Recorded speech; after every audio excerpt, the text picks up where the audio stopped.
Why do you have to put a deposit on a house when you sign a purchase contract? What is it for? How much is it going to be? Where is it going? Can you get it back? Baby, come back.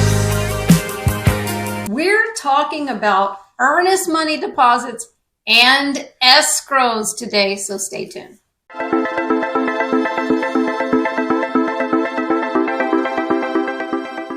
So one of the steps between signing and closing on a home is when home buyers typically deposit money into an escrow account. Now, of course, your real estate agent can help advise you on your offer and how to keep your deposits safe. So when it comes to earnest money and escrow, here's what home buyers should know. Hey everybody, Catherine Newman. I'm coming at you from Manatee County in these markets here around the lovely beaches that we have, Anna Maria Island and Siesta Key and St. Pete Beach. Oh, we live in such a beautiful area. And maybe one day you'd like to too. It's really beautiful today, middle of March, beautiful outside, sun shining, birds twerping. Can't wait to be on my lanai later and just chill out. But I wanted to come really quickly and share with you questions that I'm getting from a lot of you, especially this week. I've had about 4 sets of buyers this week alone, and they're all so fun. You guys coming from so many states. It's so fun to meet all of you. But, you know, this question gets brought up a lot. Is earnest money, is it mandatory? We're going to answer that today. How much should it be? Can you negotiate it? All of those sorts of things that you need to know if you're thinking about buying a home. Or of course, if you're selling a home, what should you expect from a buyer coming to see your house and placing an offer on it? So before we get into all that stuff, I sure would appreciate if you would like this video and subscribe to this YouTube channel so I can keep this great information coming at you. Let's dive in. So what is earnest money? Well, also known as a good faith deposit, an earnest money deposit is paid by a home buyer within usually 3 to 5 days after going under contract on a home, and it's used to show that their interest in buying the house is legit and that they intend to close on the home. Now remember, earnest money is not the same as a down payment, which is the money that you put towards your home's purchase price with your loan, of course, if you're getting a mortgage. They're two separate things. So how much is an earnest money deposit? Nice round number. I like nice round numbers. The size of your deposit may depend on several factors, including, of course, the competitiveness of the market that you're in. Of course, again, like I just said, the down payment amount that you're using on the loan that you're getting, whether your offer includes contingencies, like needing to close on another home, and of course, the loan contingency, the approval, the appraisal, and the inspection contingencies. And the amount of earnest money is going to depend on the seller's or the builder's preferences, because the amount of earnest money that you put down is always going to be negotiated between you and the seller. And sometimes there's wiggle room on what the amount can be. And sometimes there is not wiggle room. Oh, hell no. Now, the amount may be a percentage of the purchase price, or it could be a set amount. We typically see a percentage of the purchase price with new construction homes. In my areas here in Manatee and Sarasota counties, the amount for new construction deposits can be 5% of the purchase price, 10%, even 20% of the purchase price. So, of course, the higher the price of the home, the larger the amount of deposit is going to be required. Now, with resale homes, we more often see just a set amount of earnest money, maybe $5,000, $7,000, $10,000, or even more. And of course, again, the higher the sales price of the home, the more deposit the seller may require before they agree to go under contract with you. So why is this deposit even required? Well, there is no law making it mandatory that there has to be earnest money deposit. However, without an earnest money deposit, the seller is going to be kind of hesitant to go under contract with you because the seller is not going to feel like your interest in buying his or her home is really valid. Are you mad? Are you mental? Of course, earnest money deposits are a very common practice, particularly in competitive markets. And when a buyer's down payment for their loan is less than 20% of the purchase value. So those are reasons why they're going to want those earnest money deposits. So I want you to be aware that most sellers are going to require an earnest money deposit from you, and they're going to look more favorably on offers that include an earnest money deposit. For example, let's say that you may initially offer $7,000 earnest money deposit when your agent submits your offer, but the seller can counter your offer to include a higher amount than $7,000. As with all terms of an offer, the seller can counter you on any of those terms until you both arrive at agreeable terms, agreeable dates and deadlines, and of course, agreeable amounts of money. Another reason for the earnest money deposit amount is so that you can prove that you have some skin in the game.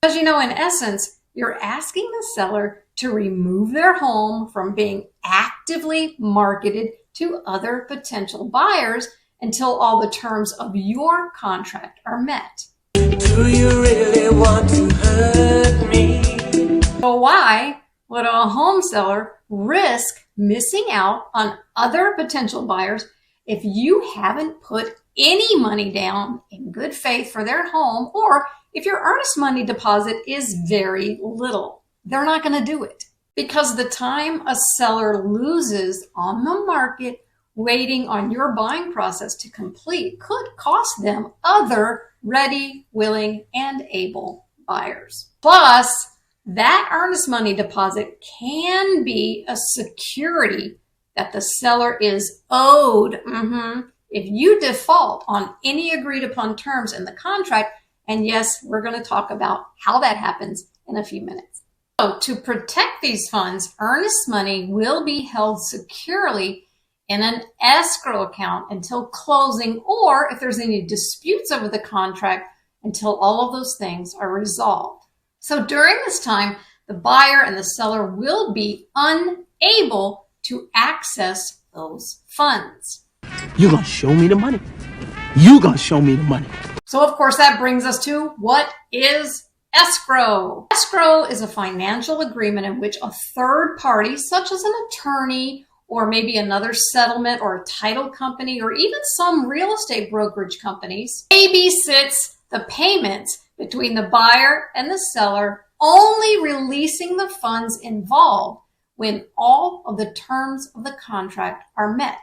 Now, most of the transactions here in my counties deal with earnest money funds being securely wired by the buyer to whatever title closing company or maybe the attorney's office, whoever's providing the closing services for the deal. As the buyer, once you close on the home, the money you've placed in escrow will often be applied toward your down payment or maybe your closing costs. So you are going to use that earnest money deposit for one of those things toward your loan.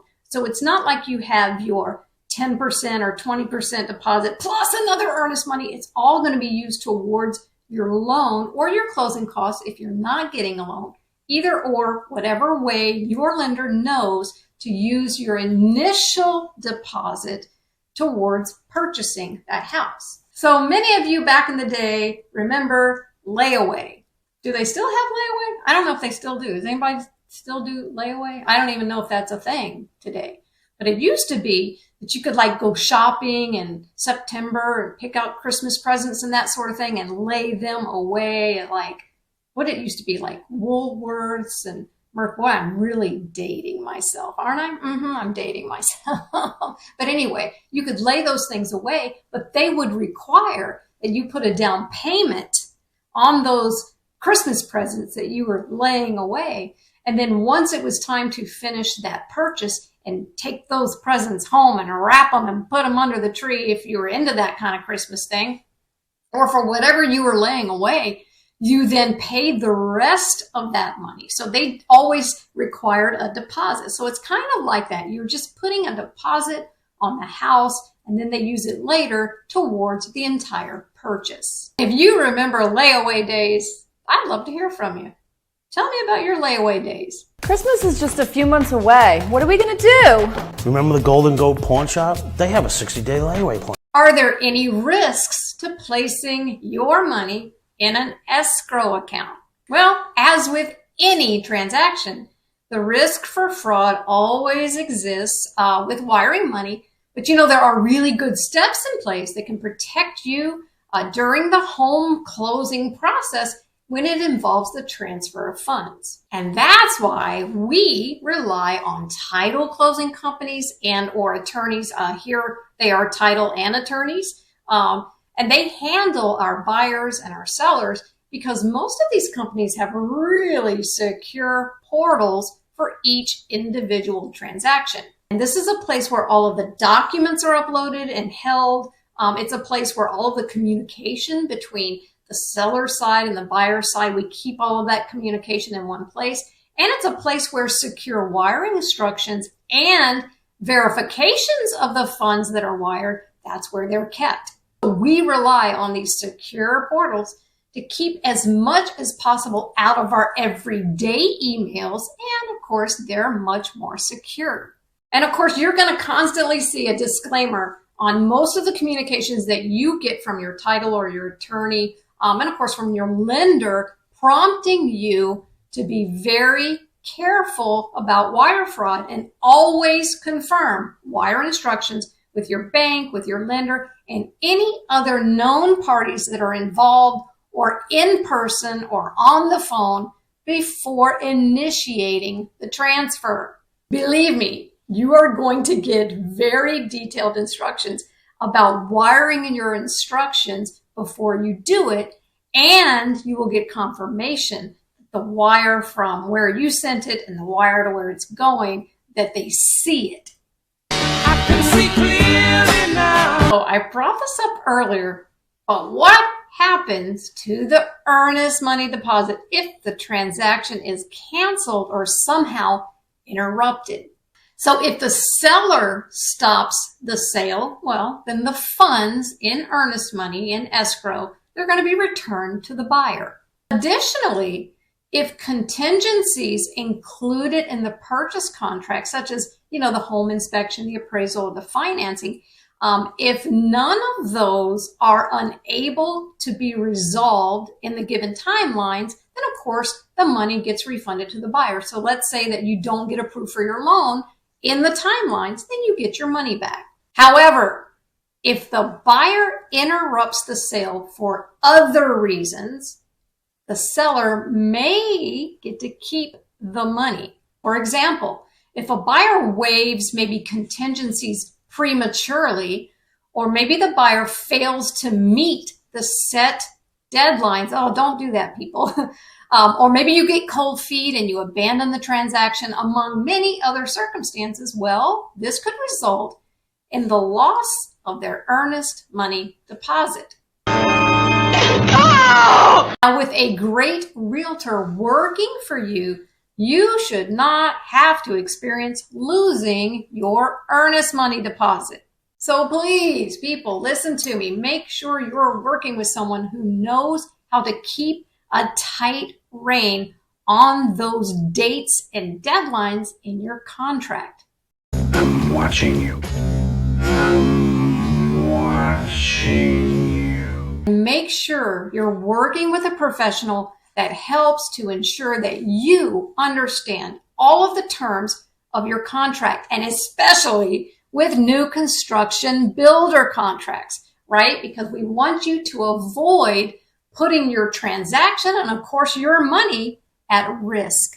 So listen, if you need help finding a really great experienced realtor that you can trust to guide you through your buying or your selling needs where you live, wherever you live in this country, give me a shout, because I'm really honored to be a part of an exceptional elite group of national real estate professionals, and we're called Power Agents.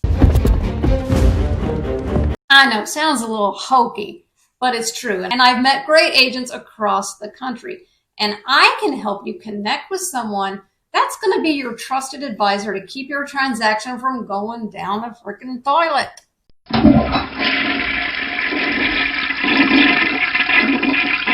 And if you're searching for someone here in my local markets, well, howdy doody. I'd be honored to connect with you. I'd love to hear your journey and what your buying or your selling plans are. And I want to make sure that your questions are answered and that your best interests are protected throughout the process. I'm Catherine Newman. Thanks so much for liking and subscribing to this YouTube channel so I can keep this valuable information coming your way. I look forward to seeing you next time. See you then.